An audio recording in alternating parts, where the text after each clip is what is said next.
పడేస్తా అర్థమవుతుందా? కుక్కిన పెయిన్ లెక్క ఉంటేనే ఉండు, లేకపోతే నీ అవ్వాలంటే నువ్వు అర్థమవుతుందా? అంటావు ఎందుకను మొగడా అవ్వగారింటికి పోయినావు, మళ్ళీ ఎందుకు వచ్చినావు, మళ్ళీ వచ్చే వరకు నీకు కలిసానే కదా. అవు నా సంసారం కాపాడుకోవడానికి నేను బరాబరత్తా.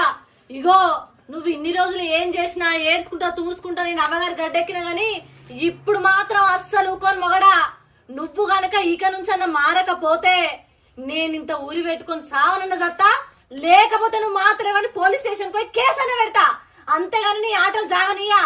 అమ్మా నువ్వు ఎన్ని కొట్టినా తిట్టినా ఏడ్చుకుంటా అయ్యో నా మొగడు మారతాడు కావచ్చు అని 4 వద్దులు అవ్వగారింటికి వస్తే ప్రతి మొగని కలిసేది ఏది పోతది, అదే మళ్ళీ వస్తుంది.